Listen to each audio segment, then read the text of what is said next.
Welcome to LinkedUp, Breaking Boundaries in Education, a podcast that focuses on what is happening in education today, connecting everyone to the movers and shakers that are breaking boundaries in the education arena. Hello, welcome to Breaking Boundaries.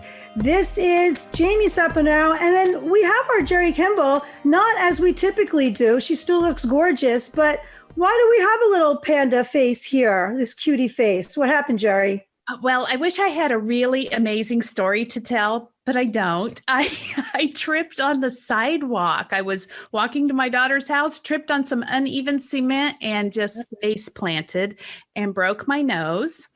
And hence the two black eyes. So, but I'm just owning it and moving forward. So you are a pro.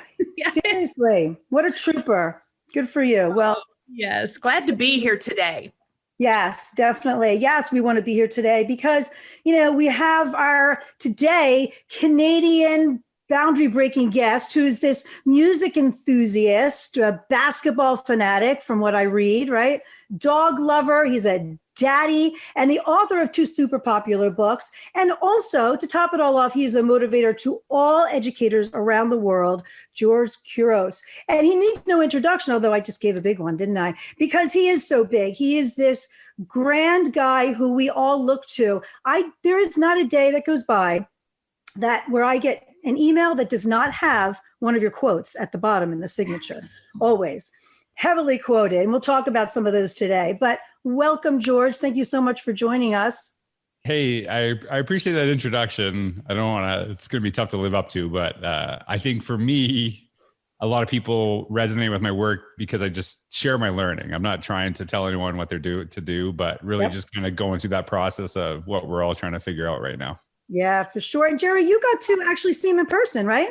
Right. And speaking of sharing your learning, the first time I think I met you in person, George, and you'll probably remember this because we were at iPad Palooza and I brought a bus of 50 teachers from Lawrence, Kansas down, and our bus, it stalled on With Tara Martin.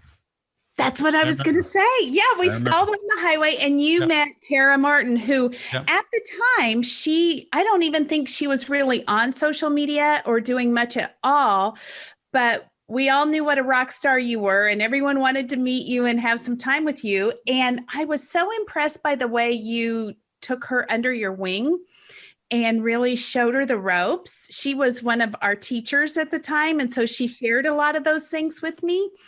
And so I know that you do love to share. And I think that's wonderful. Yeah, I was really blessed when I was, I had been teaching probably about 7 or 8 years, and I honestly was ready to quit. And was just not like, I don't ever blame like, hey, my school, like it just, I didn't really like where I was living or, and I was just kind of disenfranchised with the profession. And I decided to give it 1 year, and I went to a new school, and I had a really amazing principal who had, really brought out stuff in me that I didn't even know existed and really helped me and totally changed my career around. And honestly, her name's Kelly Wilkins, totally saved my career and put me on a totally different trajectory. And for me, when I think every chance I can do that for somebody else. And I'm not saying I did that for Tara, but any chance I can just help people get their voice out there, start, sharing their stuff. I think it's credit to Kelly, because I wouldn't be doing anything that I'm doing today if it wasn't for her doing that. So I appreciate the opportunities to be, just a little blip on other people's trajectories, just the way Kelly was a huge one on mine. Yeah, this is a podcast smash because we both do podcasts. I've invited you onto ours. And I know that you just did one recently on the importance of elevating others. Yeah. And so I didn't get to watch all of it. I watched a little bit in the beginning, but it just seems so natural to you. Yeah, I don't know if I want to help, right? And I think this is the whole thing with education, is that our whole role is to elevate others. And I think that sometimes we pride ourselves on doing it with our students, but if we're being truly honest, sometimes we won't do it with our colleagues. And sometimes it's out of jealousy, sometimes it's, insecurity that, hey, if I like elevate this person, does it in some way make me look bad? Yeah. And one of the things that I've always challenged people to think about is we really celebrate people across the world, but we don't celebrate people across the hall. And we tend to only do that when they leave. We tend to only, have that appreciation. And I think that for me is something that's really important, is that yes, we have access to a global audience, a global community, and that's amazing, but it doesn't mean much if you don't connect well in your own community. And I think if we're really living to what we say we want to do and really elevate others, when we're talking about our kids, we have to model that, because the kids are watching how we interact with one another too.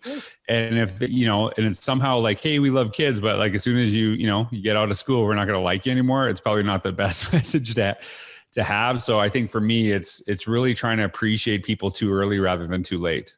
Oh, that's fantastic. And speaking of that, you've encouraged others, and you said your career changed. Mm-hmm. But it exploded. It absolutely exploded. Like when we came to iPad Palooza, there wasn't one person on the bus that didn't know you. So how did that happen?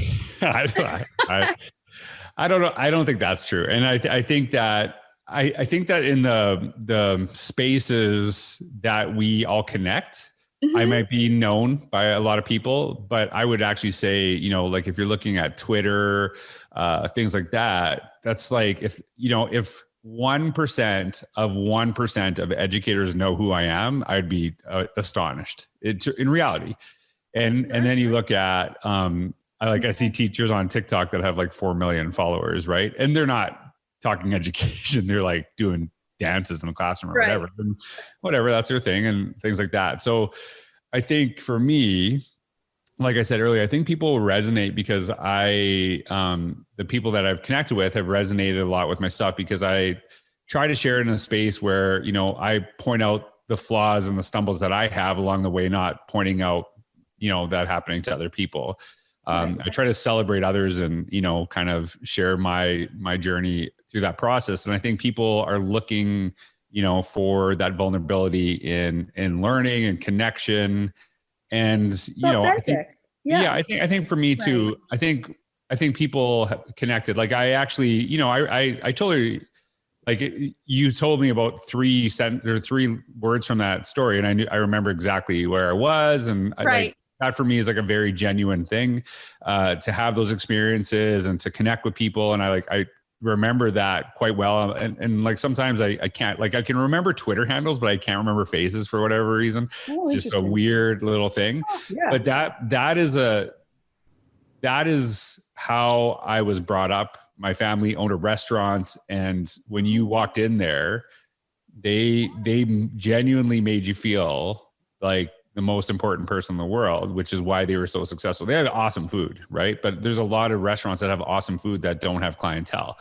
And people felt like, like it was family environment. And so that's kind of how I was brought up. And so like when I have those connections with people and I, in person, I try my best. I'm not always successful, obviously, to really take that time and to learn about them. I ask a lot of questions. I know a lot of people ask me questions and my thoughts, but I really want to learn from others. And I'm a big believer that there's teachers out there that have 0 followers on Twitter that have some of the best things to share. And we need to make sure that we help not like get their, like not necessarily get them on Twitter, but help them get their stories out to like, across the hallway, across the world if we can. Yeah.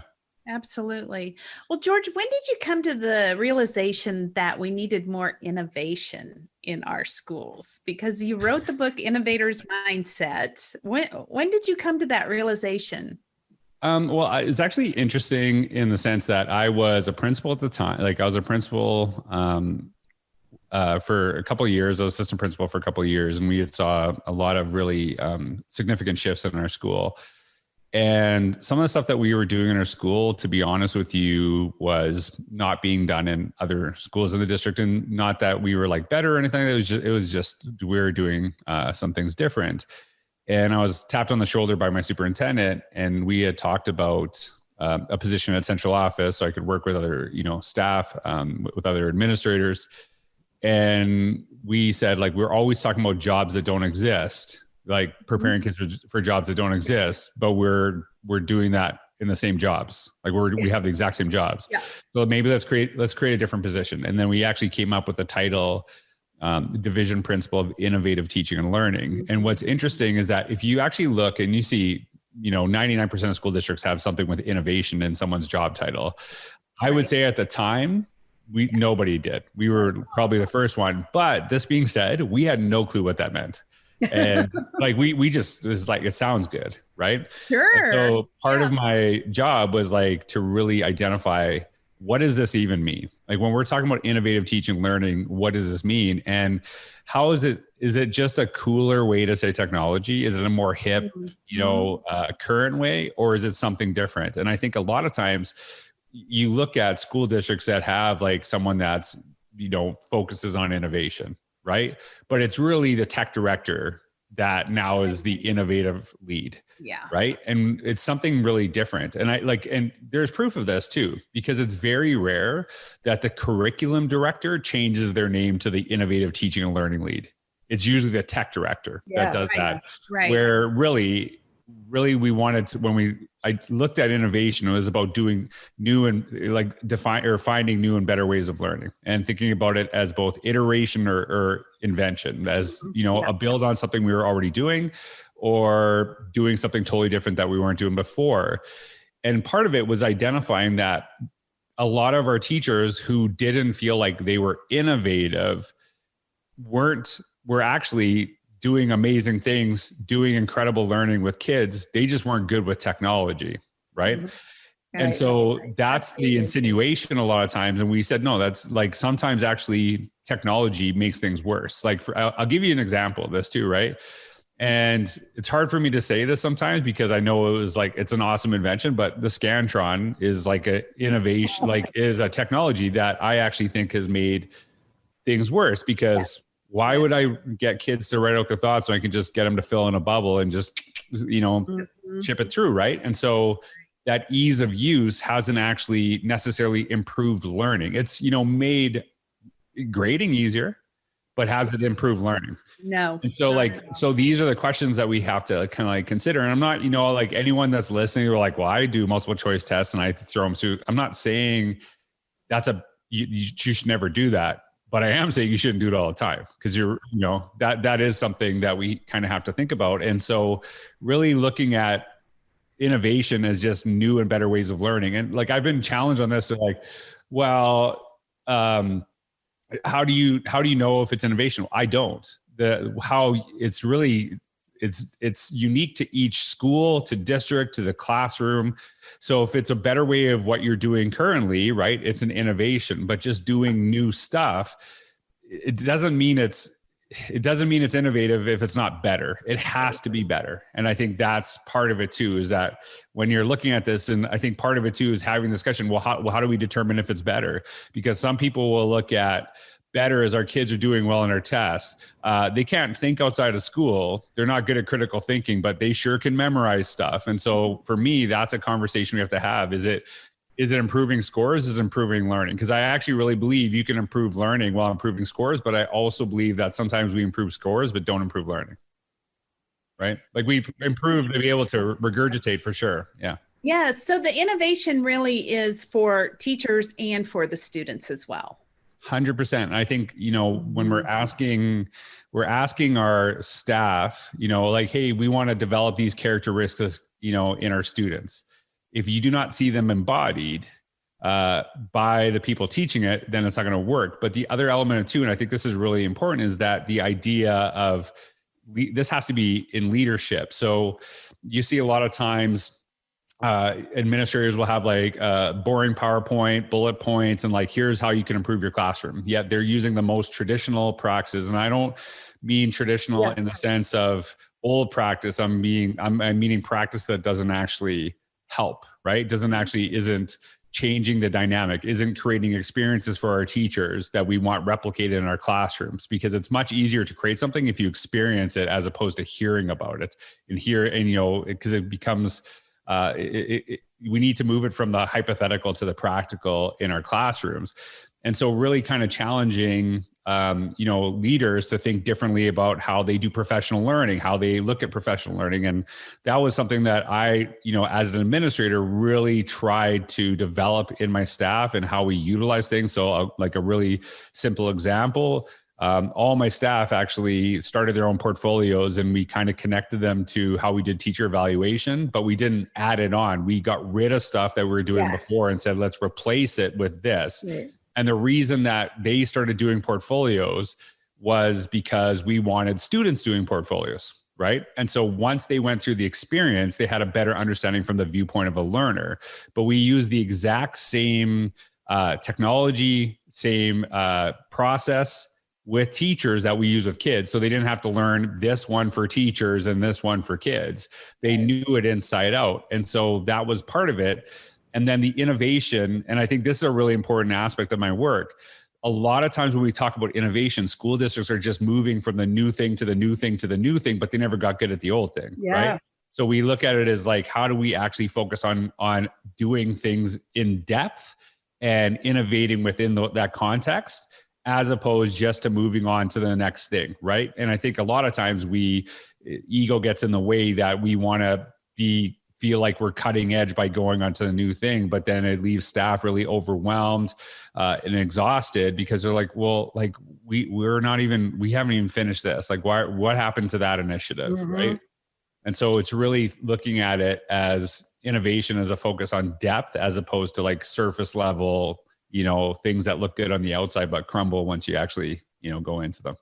That's super important, because when you move for the sake of professional development, you want it to be meaningful, number one. Number two, when you just keep adding on without doing that deep dive to really make that transformative impact, then there's not going to be buy-in, because it's like, all right, what's the next new thing we're doing this year, right?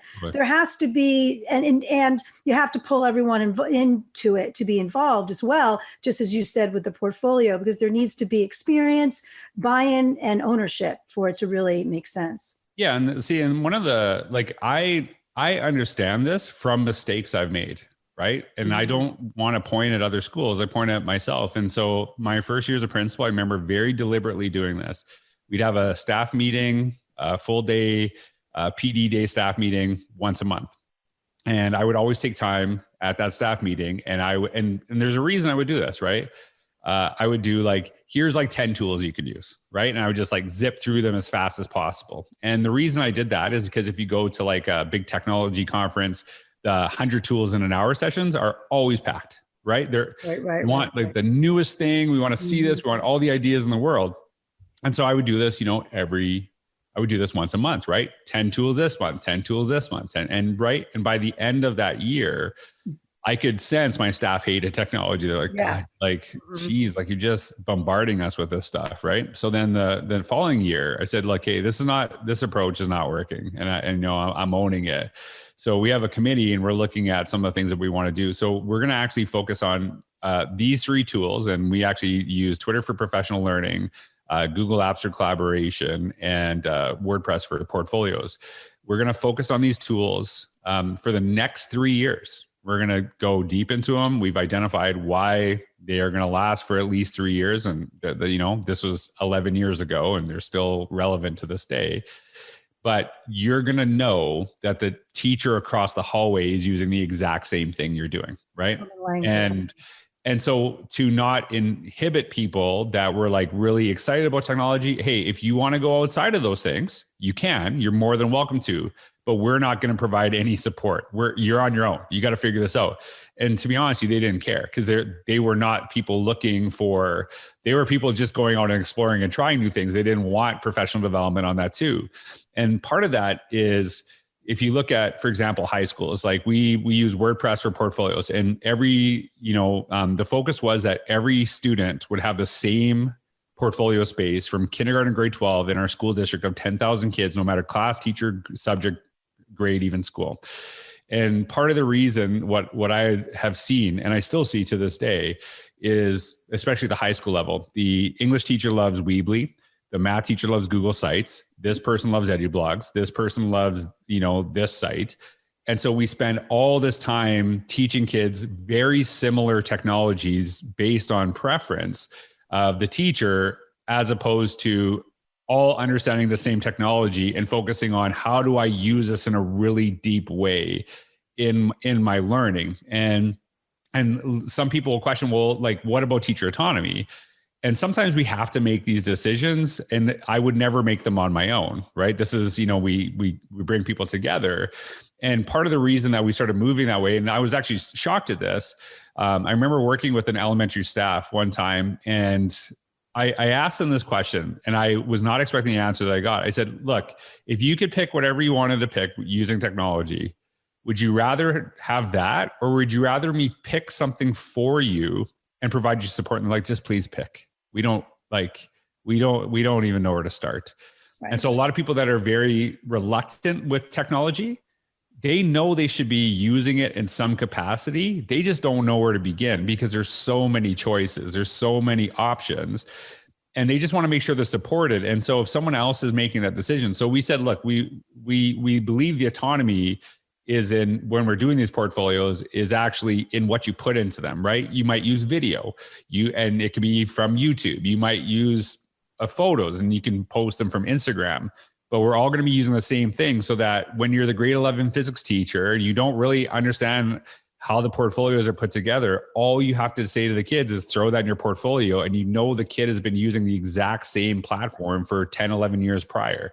And so it's actually focused on depth of learning as opposed to constant new learning based on, on preference, preference in that moment. And I think that for me is, like, when I explain it that way, because I think a lot of people, educators understand, I want some autonomy in the way that I teach. They get their backs put up, but if they can see that it's part of a bigger picture, and it's really about ensuring kids are successful and that we as teachers are successful and not on our own doing this stuff, I think people start to really understand why it's important. And I think as long as you have people in on the decision, that's not just because I also know that school districts will just say, hey, our IT department is deciding you're all using this. And it's like, well, based on what, right? And it really has to be connected to teaching and learning, not preference of IT department.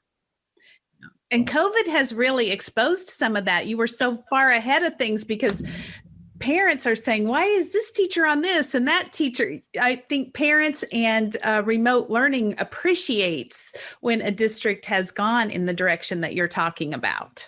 Yeah, and I think we're seeing this too, and some of the school districts that were really interested in portfolios but never jumped on came to me after when COVID happened and said, we need to get on this now. Now we're seeing this, and I would even challenge that some kids are actually thriving in remote learning because they are now being encouraged to use tools they were not allowed to use in the classroom. Right? We didn't want you on this device. We didn't do this. And I'm not saying all kids, and I'm not saying just using tools as a solution, because we obviously have to deal with isolation, social, emotional, mental health, considerations. But we were almost, it was dependent upon the class of what you were allowed to use in many cases. Right. And that is where it's funny because I remember having this conversation with a school, and they're like, we have we're in a good position. We got one device, or we got one device for every 3 or 4 kids. I'm like, well, that's not realistic. That's not real. And they're like, well, why is that? And I said, because I'm looking at you and you have 3 devices to you, right? So you have your phone, you got your laptop, and you got pencil and paper, and based on what you need at that moment. So if you want to take a picture of what I'm doing, you grab your phone. You don't flip your computer around, and if you want to write notes, but you're more conditioned to this. And so it's not about hey, we need to inundate our kids with technology. It's about finding what works for them because to me, I don't ever bring pen and paper anywhere I go. For notes, I use my phone. Like for like quick jot notes, I use my phone. But a lot of times I'm writing notes down on my computer, blogging about stuff. And that really helps me. If you made me use pen and paper, I might write some stuff down. That paper will get lost between when I sit up and I go to the door. I'm just terrible with organization of it. I don't know why. It's been since I was a kid. And so it's not about like inundating kids with technology. It's about helping kids find what works for them. And I think that's ultimately the most important element of all this, right? I'm not like, I've always said that if you took pen and paper from a child who thrived with it, I'd be just as bothered if you took away technology from a kid that also thrived. Whatever the kid needs to succeed is where we need to begin. And that's a big focus for me. Yeah. Change is an important thing, but it has to be for a purpose, right? There has to be a reason behind it. But one of your quotes is change is an opportunity to do something amazing. Mm-hmm. So what is something that you've seen? We've had to change a lot because of COVID, but there have been some silver linings. What are some amazing things that you've been seeing? Yeah, like some of the amazing things I've seen have come from, and this is not going to stay true, is that at the end of last school year, I saw schools really focus on what was really important, right? Making sure our kids are okay, building those relationships, really focusing on like the types of learning that we're doing. And part of the reason I truly believe that was there is a pressure that went away with states pulling away standardized testing, right? Mm-hmm. And like, I can easily get on the like, hey, we got to get rid of standardized testing, right? But I'm also a realist. If we're ever going to get rid of standardized, which I actually am like all for, and I'm big like, hey, we should actually replace that with portfolios. And here's why you should have this portfolio instead of standardized tests. But I think a lot of times we just say get rid of standardized testing, but then we don't actually give like, here is the alternative. And I think that's a really important element, right? So people felt that the reason I bring this up is that there is a released pressure from teachers to focus on how well we did on the test, and a bigger focus on how do we ensure we take care of our kids? How do we actually, and it wasn't that teachers didn't ever want to do that. That's not what I'm saying at all. But it was like, we've kind of lost our way as a system in education. And like, I've always challenged this term, the term data driven, I think is one of the stupidest terms in education. I think it's beyond stupid. I think it causes more issues than anything. And no teacher growing up, when they said, hey, what do you want to do when you get older? They never said, test kids. That would be awesome. Like, nobody ever says that. But we've like been so focused on this that it's, we've kind of lost our way as a system. And it's one of the reasons I think a lot of teachers are really disillusioned with the profession, is because it's like, I wanted to come in here and help kids make their lives better, not just kind of rank them against each other. Mm-hmm. And so the challenge is that because that pressure was relieved last year, at the end of last school year, from a lot of schools and districts, they started focusing on, like I said, what's right. Mm-hmm. And really making sure kids are okay and taking care of certain elements. But now most states, as far as I know, they're still doing standardized testing. I think New Jersey, they may have just got rid of them for the year. I think we saw something like that. They did. Well, it's not a high school requirement, right? Yeah, they're going to come back. They're going to come back at some point until we replace them with something else. So the challenge for me has always been that I will never say because it's not fair to say to a school, don't worry about standardized tests, right? Because it's easy for me as an outsider who doesn't work in a school anymore to say like, hey, don't worry about it. Then you lose your job and then you try to move to Canada, my house, because you have no place to stay, right? So it's like saying, how do we really focus on the child? How do we focus on the staff, do what's right by them? And actually, if we focus on that, they will be fine on the tests. Mm-hmm. Mm-hmm. But and that to me has always been the focus. So like a really simple way to think of this, right? If I keep telling you like, we got to get test scores up, you're going to feel that pressure, but you might not feel valued, right? But if I ensure that you feel valued, you'll be fine on the test. And I've always believed that. And I think it's kind of just like we have to ensure that we start with valuing people, valuing learners, right? And, innovation is obviously a big focus of mine, but I think a lot of people resonate with my message because I talk a lot more about people and the solutions they create as opposed to technology, because that's where innovation, like I always say this, that the iPhone is not innovative. It's the thinking that created the iPhone. That was the innovation. And that came from somebody. And so really you have to put the focus on the people in front of you and then move backwards from there. And I think that was exposed. And we had that time where I saw a lot of the stories coming from schools, but then again, it's like right back. And I understand the pressure that administrators feel when, a lot of people look at, because it's not as big a deal in Canada as in the United States. And I've worked in the United States to understand how much pressure there is. But I never think you have to, I think a lot of times we hurt kids when we focus on tests, but they don't, they're really good at test taking, but they're not really great at thinking. And I think if you get them great at thinking, they'll be, like I say all the time, they will be fine on the test. And it's where we start. And I think it's how we support our people in that process and that journey. Right. And you were talking about the innovation, and your first book was Innovator's Mindset. Yep. And then you have a book that seems almost paradoxical in the title that says Innovate Inside the Box. We've always heard about thinking outside the box. Well, what's that all about? Yeah. So the idea of innovate inside the box is really understanding that we'll always work within constraints, right? So if you think of your careers in education, can you tell me the year? Can you pinpoint a year where you ever said, we have so much money this year? Has that ever happened? No. If nobody listening is like, oh yeah, 2002, that was the year we were just flush with money. So we know this is, and I still challenge, right? I'm not saying don't fund schools better. I'm not ever saying don't pay teachers better. That's not the point. My co-author on this book, Katie Novak, made a really good point. She said, we got to continuously push to make our school systems better, to make sure they work for every single kid, every adult. But this is the only year this kid is going to be in grade 3. That's it. This is it. So we have to identify some of the constraints that we have and ensure that this is the best possible experience for these kids while we continue to push what the constraints are. And so if you look at that, for example, a constraint that we talk about all the time is time, right? Hey, we only have so many hours in the day.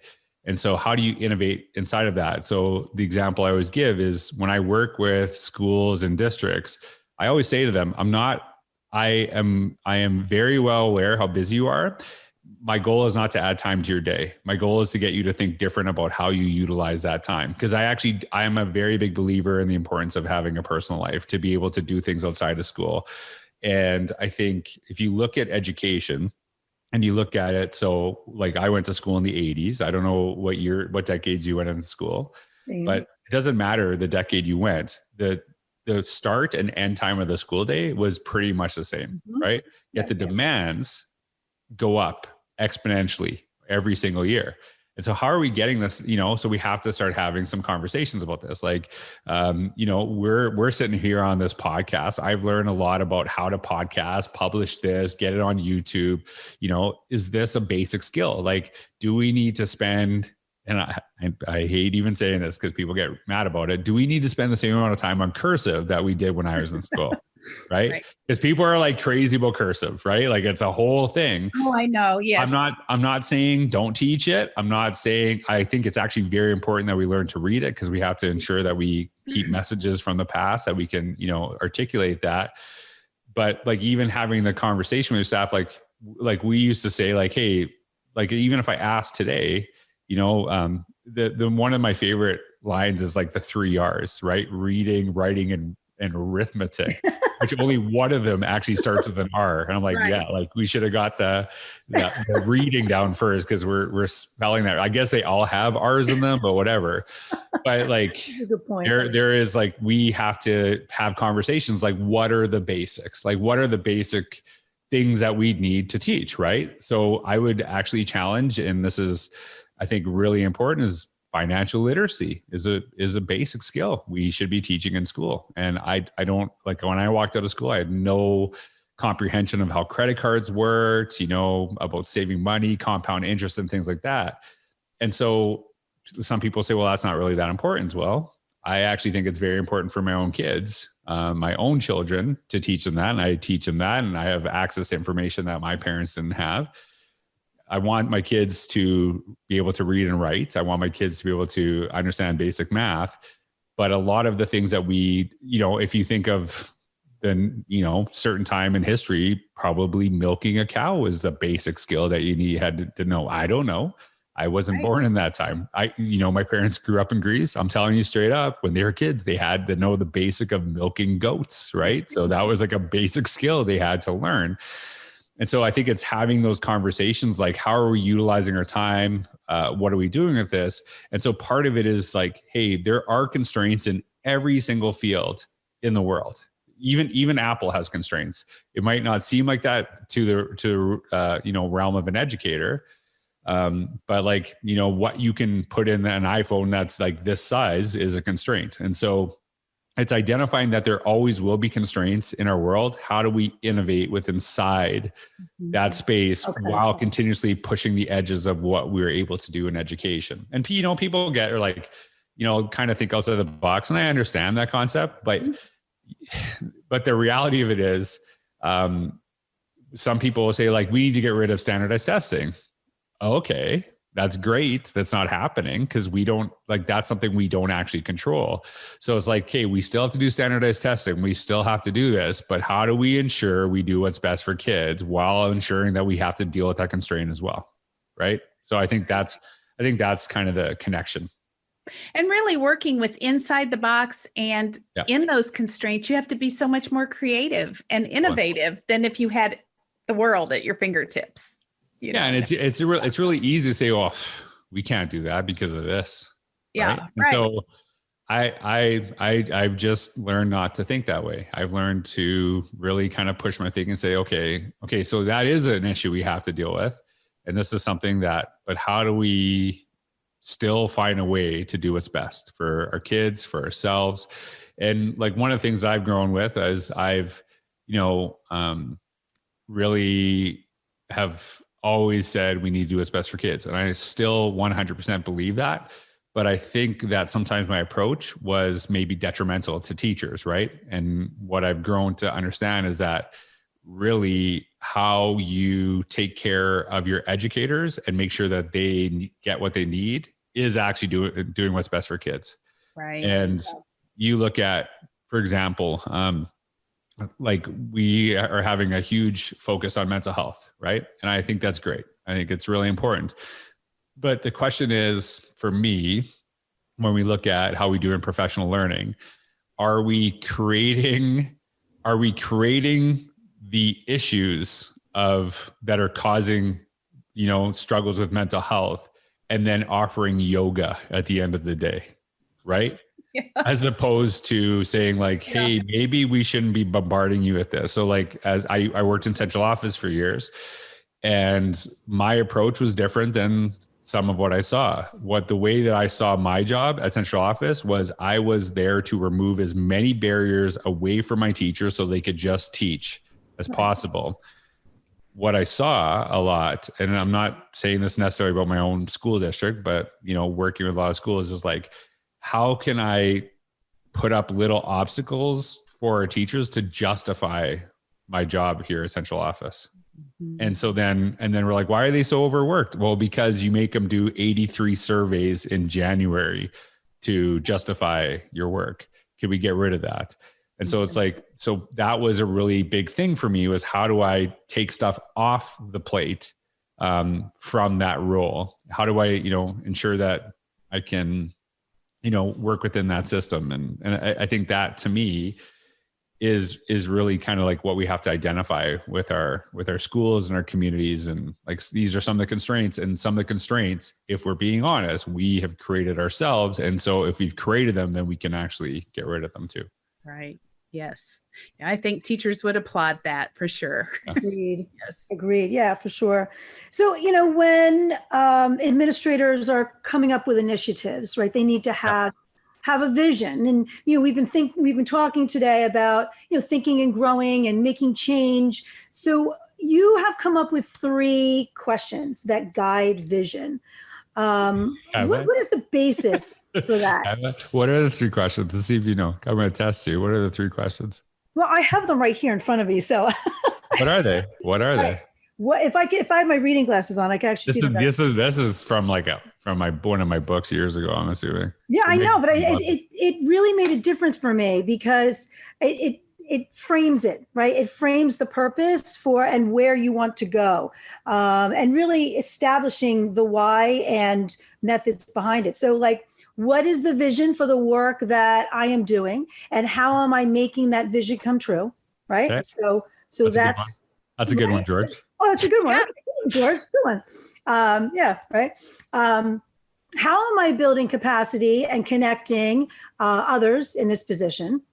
And then what will be my fingerprint after I leave? And fingerprint, and that's interesting. Yeah. Okay, so I'll work backwards from there. So when we talk about fingerprint, this is actually an idea inspired by one of my former superintendents. Her name was Marilyn Campbell, and very brilliant and really helped me a lot in my career. And when I first became a principal, she said to me, like, there's a lot of great work going on in the school, but when you leave here, I need to see that your fingerprints. And what she meant by that was, like, what are the talents and gifts that you bring as an administrator that you will see, in the school, that when you leave, they'll still be here. And I'll say, like, I can tell you one right away. And I'm very proud of this. So when I was a principal, and this is the growing up in a restaurant thing, right?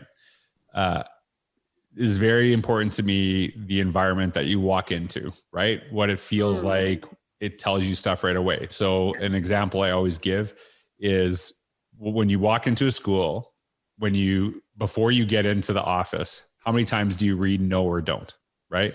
So don't do this, no smoking, don't do this, blah, blah, blah.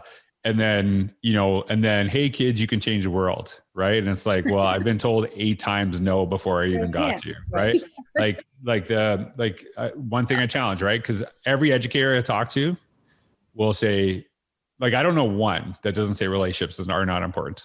Right. They all say it. Yeah. But then I also see, outside a classroom door, before a kid ever walks in school, do not bring your cell phone in here. Right. So if we really think about relationships, we take a step back. What are they rooted in? Trust. What does that sign say? I don't trust you. Right. Before you even walk in, I haven't even met you. I don't trust you. Someone did something to me years ago and now I'm mad, and now everyone's going to be punished for it. Right.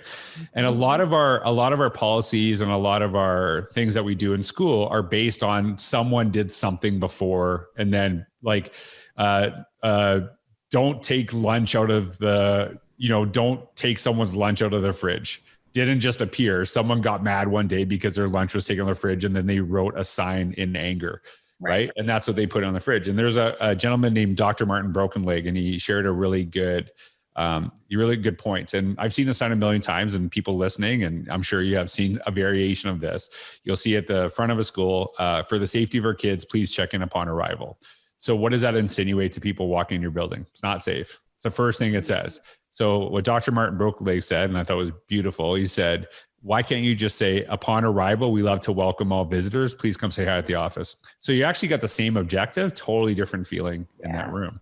So, when we talk about fingerprints, one of my fingerprints on that school that I was principal at, and I know it's still there, was when I walked in on my first day, what I noticed was a glass office, and it was going to be my office. This is my first day in this building. So that's on my right. I could see every person coming in. It's going to be awesome. So to my left is a gymnasium, and above the gymnasium doors is a picture of every single principal who had ever served in that school. And I never saw a kid walk into that school on any day, look up at those pictures and go, that was a principal in 1972. Amazing. Like, nobody cares. Right. So I struggled with those pictures, but I'm new to the school. I want to just kind of observe. I want to see I want to understand the culture, right? Mm-hmm. So then probably about 2 months in, my secretary said, hey, when are you getting your portrait for the wall? I'm like, I'm not going up on that wall. He's like, you have to, you're the principal. I'm like, I'm the principal. I can do what I want. So that's kind of the beauty of my job. I'm not going up on that wall. And so I talked to my staff and I said, we got to take those pictures off. I feel really uncomfortable. I think we say we're all about kids, but the first thing you see, it's not even about the adults. It's like about one person, right? And it's me. And I don't feel comfortable with it because this is not what I'm about. And so shockingly, a lot of my staff were mad. They're like, oh, you cannot take those pictures down. That is tradition. And one of my favorite quotes, it is not mine, so don't attribute it to me, is tradition is peer pressure from dead people, right? So I love that quote. It's good. And so I actually, I'm, for anyone listening, I'm not against tradition. What I'm against is doing things we've always done that don't actually benefit people. That's where I have an issue, right? So we have to like, why do we do award ceremonies? Like, do we do them because we've always done them? Or do we do them because they're actually beneficial? So if you actually look at awards, they don't actually motivate kids who don't get them. We know that for sure. And they actually motivate kids who get them to focus on the wrong thing. They're not focused on learning. They're focusing on getting the checks, right? Which actually doesn't promote critical thinking. I encourage anyone to read Dan Pink's Drive. So it's like asking questions like that, right? So what we did is we replaced those pictures, obviously with pictures of kids in the building. And so if you walk into that building to this day, right? And nobody probably remembers that I had anything to do with that. But if I walked in today, that was one of my fingerprints on that school, is that when kids walk into that school, they know it's about them, right? And I don't care if I don't want the credit. That's not why I do this work.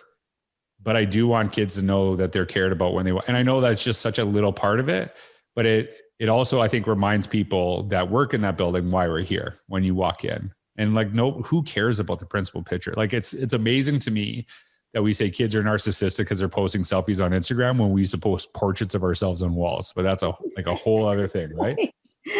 So then the next one, we talk about like building capacity, right?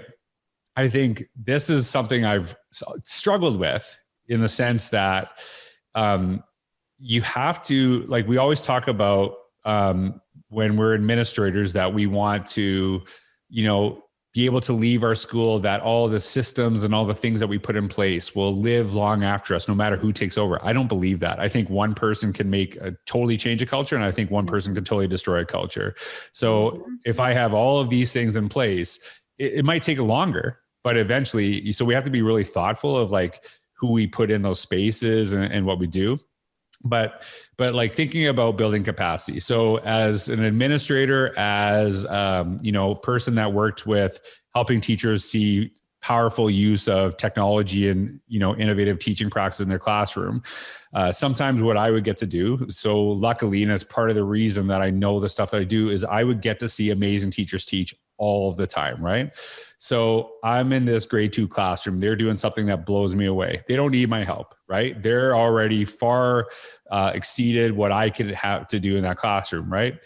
So then what I could do is I could see those ideas, go to the grade 2 teacher in the hall who's not doing those things and say like, hey, I saw this, across the hallway, and I think you should try this, right? What do you know? You haven't taught for like 3 years, George, right? What do you know? Okay. So then all of a sudden, like, my credibility is down. Or what I could do is I could say to the teacher doing amazing things, hey, you know what? I'm going to cover your class. You should go across the hallway and you should actually work with that teacher. So all of a sudden the credibility is there because they're not just teaching right now. They're literally teaching across the hall. Right. And it also gives me a credibility because they know I can actually still hang, I can still hang as a teacher. Like I'll be fine. Right. Don't worry. You're not gonna have to like call 911 because I took over the class. Like it'll be fine. And so it also makes sure that I remember what it's like to teach. But now I'm starting to build that capacity within the school where we're sharing ideas. But it's not just about building capacity. It's then also helping people understand the capabilities of the person across the hall. That it's not about like one expert in the building who eventually will leave, to do something else or, get a different role. It's understanding that you have expertise all around you in this building. And on another day, I might go to the opposite grade teacher who excels at something and send them to the other grade 2 teacher, because we all have different talents and gifts that we bring to our schools, right? And so when we look at, the last one, talking about like building that vision and talking about like, what does it serve? I think part of it is understanding, and I've had a lot of conversations with this because I work in school districts where they'll have like, there's a school district vision, there's a school vision, there's like a technology department vision, there's like a classroom vision we made with our kids, there's this one. And so my question always is, which one is the most important to you? Like which one, right? So like if I'm the superintendent, I'm going to want you to say the school district vision. I don't want you to say the school vision, right? If I'm the principal, I want you to say the school vision, right? If you're the classroom teacher, right? So then the question is like, which one do I have to follow? So it is insanely hard to get people to buy into one vision. It is impossible to get them to buy into 7. That's not going to happen, right? But there has to be some opportunity to do this in a way that's meaningful. So when in our school district, the last one that I worked in, Parkland School Division, what we did is we brought the community together. And when I'm talking community, I'm talking students, staff, business. We talked about what is important, right? What's important to what we're trying to do? What's the things that we are trying to achieve in our school district? And we got feedback, and we had someone outside who worked with us, took all of our information and then said, okay, based on what you said, here's what I pulled out of this, right? And then we created a vision together. And I can't remember the exact term, what exact vision, but it was something like, we want all students to aspire to reach their dreams and something like that, right? And I was very proud because I challenged the word that was there. I didn't like the word students. And the reason that I had a problem with it is because why can't a teacher in our school aspire to reach their dreams? Why can't our support staff? Why is it only reserved for a part of this too, right? So makes it so if we're hiring, right? And you're like, hey, you can come here so you can make other people's dreams come true, not yours. It's just other people's. Yes. Yeah. And so we actually changed the term, and I challenged it. I'm so proud that, that I was in a district that was open to feedback and acting upon feedback. And so I said, why can't it be learners? Because then it actually can embody all of us. But the deal that we sign, if we want to achieve our dreams, is that we have to continuously grow. We can't say, look, I've been here 5 years, I know what I'm doing. Right. So you got to model your learning. You got to model this too. Right. Mm-hmm. So we actually came up with one vision for the entire school district, right? Just one. So it got rid of all the school district ones, all this stuff, but we did it with the community. We didn't do it in like a back room, with 3 people deciding what was best for the community. We did it with the community. But here's the important element. We had schools in the district at the time when I was there, 2,000 kids in a high school. 40 kids in a K-9 small community school, right? How they achieve the vision is very different from, and what that looks like, the process and the journey.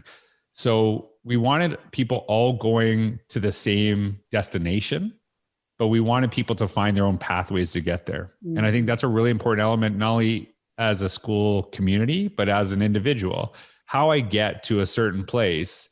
And, I teach a class with UPenn right now. And that's what I model is that, hey, here's what I want you to do. Here's what I'm trying to get you to learn here. How you get there, you pick. I don't really care, right? I don't need you to write a 2,000 word essay and you fill it if you answer it in 300 words. I just need to know what you're doing. If you want to do a video, if you want to do this, but here's where we need to go. How you get there is up to you. And so I think that to me is what's really important, is understanding that people see themselves as part of that vision and having autonomy in getting there, but we all go together and we're all trying to get to that same spot. And so I think that's where, all those 3 elements come together. How did I do? How did I do on my test? I think you answered your question really well. Yeah. I think you did a great job. A+. It sounds like it's about ownership, right? And buy-in and empowerment.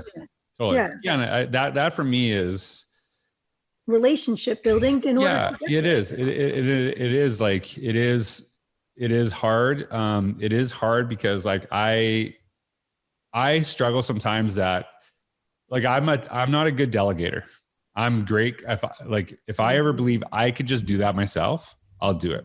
You're right. And so I don't want to delegate. I like to do things the way that I like to do them.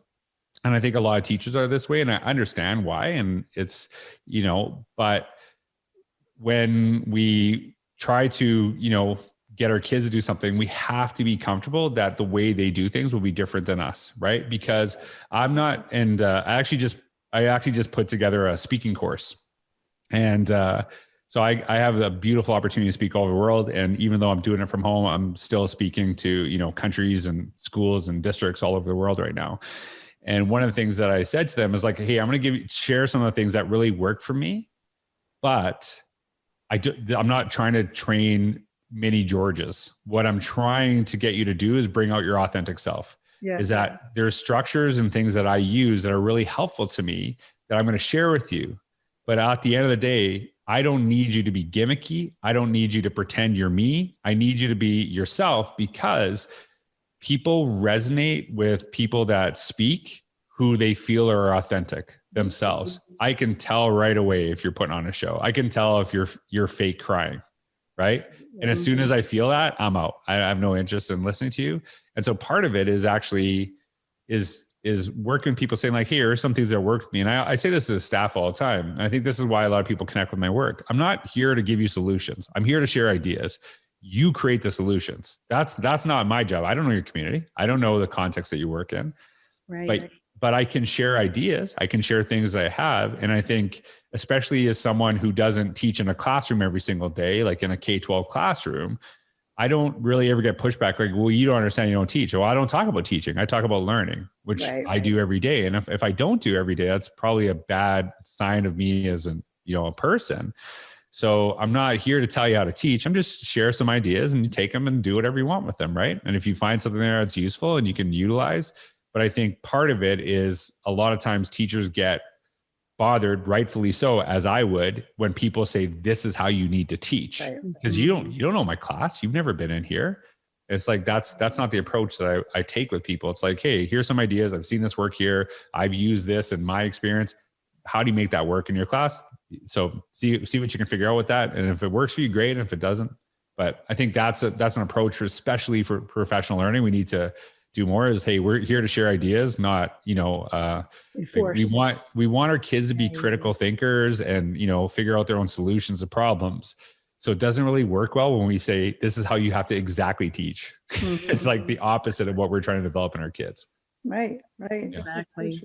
Yeah. And of all the things that Jamie just mentioned that she heard today, I heard two other things that I think are critical to your leadership. And the first one was supporting others and lifting them up. And the second one is modeling, and not to model so that they become like you, but modeling maybe the character traits that you would like people to see. And so I think those two have been very important in this podcast as well. Yeah, there's never anything that I ask people to do that I haven't already done. That's a really important element for me. Like, so I'm a huge proponent of digital portfolios in our schools. I think that they would solve, I don't know if they would solve, but they would create opportunities for assessment that we can look at it differently. It would give kids the ability to share their learning and, in multiple means, right? Right. And the reason, I'll tell you, I know it inside out. I know portfolios inside out. And I know them inside out, not because I've taught them to other people, but because I've done them and I've went through that process. And so a lot of pushback that I get when I say like, hey, you should use this. Well, we use this. I'm like, have you ever used that yourself as a learner? Or you just taught it? Because there's a difference there, right? And one of the things that I always say is we can't skip the learning to get to the teaching. We have to do the learning first. And so to really have an understanding, because it also, like I've had a lot of conversations, with parents. I talk a lot about social media and kids, right? Mm-hmm. And students, actually, when I talk to students, I have a lot of credibility with them. And I know I have credibility with them because they Google me and then they see like, oh, he's got a lot of followers on Twitter. This isn't just a guy who, has some slides. He actually talks about this stuff. So I have a credibility, and that's actually really important. And the reason it's important, and like, a lot of people are like, no, like, yeah, I'm an adult. I don't need to know this stuff. I know what's right and wrong. Right. And I'll say this all the time. Right. So I work with teachers all the time, and I've taught, I've been in education for 20 years. I think I taught for almost 15. I was also an administrator. And I say to them, does it matter to any of you that I've taught, that I was a teacher? And they'll say, yeah, I guess. I said, what if I told you I was from Cisco and I never taught in a classroom one day in my life? Would you listen to me as much? And they're like, no, probably not. Right. Cause like, we know this about teachers, right? We want to listen to other people who taught, that have been in the game, that understand this. Right. And even like, if you leave for too long, some of them get mad, right? Like, well, you haven't taught for, you don't understand this. Well, there's a lot of things that, I still know that I'm not in a classroom. So how come it's really important for me to actually have done it, to have credibility with you, yet you're giving kids advice, but you don't use social media at all? They look at you the same way. You have no credibility. You don't understand what we go through. And I think that's part of that conversation that I have with kids. And so when I say to them, here's some of the bad things about this, here's some of the things I've struggled with, right? And I don't know when's the last time you've seen me. This is true. I'm a little bit embarrassed to share this. Like, I've lost since August, I've lost like 60 pounds. And I feel really good. And one of the things that I've done is I do not look at my phone until I work out. The only thing I look at my phone is to play music. That's it. I don't go on social media. I don't look at my email. I don't do any of that stuff in the morning. And the reason I actually don't do that is because I'm like, I'm just going to look at Twitter for like 5 minutes. I'm just going to be on Twitter for like only 5 minutes. Yeah. And then you get sucked into a black hole. And then 2 hours later, you missed your workout. Right. Mm-hmm. And so I still use it, but I know like, hey, this is not good for me. Like this part's not good for me. And I actually, if there's something negative on there that's going to make me feel crappy, I'll be able to handle a lot better if I got my workout in. But if I see that crappy thing, my workout's going to suck. Yep. I know this, right? Yep. And so I know this from, hey, I've seen this, how this can work, how this can connect. And I think that's why that's really important to me is, I want to have the credibility when I share stuff from the viewpoint of a learner. And I think that to me is so important. And like when a lot of times teachers will say to me, well, our admin won't let us do this on YouTube, or they won't let us have access to this. And I believe a lot of those issues are not because of an abundance of information that their administrators have. It's actually from a lack. And so then they make decisions based on not understanding. And that to me is not okay. Right. So if my teachers want something and I don't see it as beneficial, I don't say no, I go into it and I try to understand. And so I can make an informed, like anything in education should be an informed decision. But a lot of times, and a lot of teachers that are listening to this right now say, well, a lot of times my admin is making decisions based on not enough information, right? Not actually having the experience of doing this. And I think that to me is why it's so important. And that's why, when you look at leadership, it really, especially in education, you have to be a learner. You have to be able to say, I've been in these spaces. Here's what I know is good. Here's what I know is strong. And here's how I can help guide you, because that is what leaders do. We should be guiding, not like, hey, you know what? I don't know it, so you can't do it. It's not a good approach. Right. Yeah. Yes. Yeah. It has to be authentic. The authenticity has to be there. Otherwise, there's not going to be any of that buy-in that we talked about. And like you said, decisions being made just for the sake of, ease or money, or there needs to be that conversation and that relationship building in order to make these decisions together. Totally. So, absolutely. And the more we can get, I think I literally just wrote a post that sometimes the way we make a decision is actually way more important than the actual decision. Right. Wow. This has been such a great conversation today. So many good ideas and learnings. We all gave me notes and I didn't read them. That's good. I can't, I'll tell you honestly, if you give me notes and you say like, hey, you got we're going to ask you these questions, my anxiety is terrible. Like it's just, I can't, yeah. So like, I cannot do it. So I feel like, okay, like what was I going to say there? Whereas, you know, I like the more, yeah, I get right. I don't know. For me, I get nervous over the weirdest things. Like if I talk to 10 people, I'm sweating. If I'm talking to 10,000 people, I'm in heaven. It's like I have the opposite effects. Yeah. I had to practice a TED talk once because it had to be under 18 minutes. And I did like a TEDx talk. And so I just did it in my house on my own. And I was gagging because I was so sick because I'm like telling jokes, but no one's laughing. So like, no one's going to laugh. So like, I don't know. It's just something that is weird with me. It's kind of the opposite of, you know, it's not like I do podcasts with people and they're like, can I have like a list of questions? I'm like, I don't know. I'm not right. But they want, you know, but some people want that, you know, where is this going? Whereas I'm like, yeah, I just kind of want to talk, you know, it makes me feel, you know, I get nervous about it. Good. Yeah, we have guests that do want the questions. Totally. Totally. I deal with that all the time. People are like, I was like, I don't know. We'll see. Well, we'll see. We're glad you didn't read them because you did very well not reading them. Yes. Well, it has been a pleasure to speak with you today and to see you again, see less of you again. Congratulations.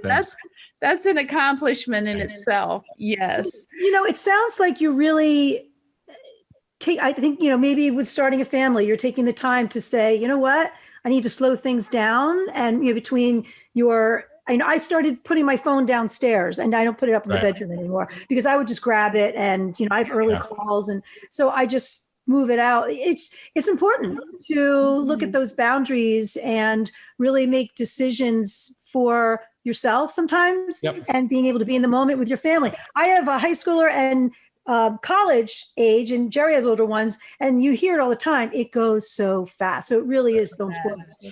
Yeah. And that like so I'm like on the road all the time. Right. So before COVID hit, I'm guessing I could be on the road between 250 to 300 days a year. So those are the days I'm away, not home, which is like, you know, for a lot of people travel, the opposite would be a lot. Right. Yes. And a lot. Then this happens and then everything that I'm doing is canceled. And what I started to realize was now I'm home, but I'm not present. And I've been really trying to work on being present. Right. And like, I'll be honest with you, y'all asked me to do this in the morning and I don't do anything in the morning because that's my time. That's my time to just capture my thoughts and, you know, kind of be on my own. So like, I try to stay away from that. It's one of the flexibilities that I have being, you know, independent in my work because I need to like, you know, have that time with my family, have time to exercise. And then I feel like the rest of my day is better. But, you know, I think part of me is kind of appreciating routine, appreciating that. And I'm an older dad. Like like my dad was 45 when they had me. And, you know, our last daughter, I was 45 when we had her. So like, you know, that actually, so I started, my dad had me late and I started at that same time. Yeah. And so I have a lot of friends who have kids that are grown up, gone to college. I've heard a lot of, you know, exactly what you said. And so, you know, with the experience of hearing how some of my close friends have dealt with it, I'm like, yeah, I need to, like, I want to be present for my kids too. And I want to, and part of the reason, you know, I don't spend as much time on social media is that sometimes it can be like, I appreciate it and I love the connections right there, but I also know sometimes it can be toxic and then you have that moment where it's toxic and then you go and hang out with your kids and you're not in the best mood and you're struggling with that. And then it impacts them too. So I'm like very thoughtful of that. And I'm very thoughtful of who I spend my time with and how I spend my time now. Yeah. And I did see, I was poking around and saw that you met with Evan Whitehead back in July. And he's going to be our guest on ours. And I'm really excited to really sit and be present with that podcast and learn from him so that, I mean, I know what I should be doing and I don't always get to do that. So I'm really looking forward to it. He's actually, it's funny because him and I became very good friends during COVID. He reached out to me one day and he said like, hey, I'd love to like do some work with you and connect. And I said, what's your phone number? Yeah. And I called him. Yeah. And then we started talking and then, we have a lot of things in common and he's a good friend of mine, very, very smart educator and very good person. Well, I'm excited to meet with him soon, and you guys will be in the same month. So our audience is going to get lots of great stuff between the two of you for sure. So yeah. But thank you so much for taking time today, talking with us, sharing with everyone. I know lots of people are excited to hear from you, and you interview a lot of people, but it's fun to hear a little bit about you too. So no, it's always like one of the things I've actually really appreciated. I know that sounds weird about COVID is I've had more time to do these things and connect with people and have some good conversations. And I feel a lot of times I'm the one doing the talking. And it's nice to meet people in a different capacity where it's relaxed and, it's something that I'm really trying to appreciate right now. Yeah. Well, yes. Good for you. We really appreciate it. Thank you so much. And my pleasure. Enjoy your family. I will. Thanks for having me. You bet. Thank you. Thank you for listening. And if you would like to stay linked up, be sure to follow us on Apple and Spotify and subscribe to us on YouTube.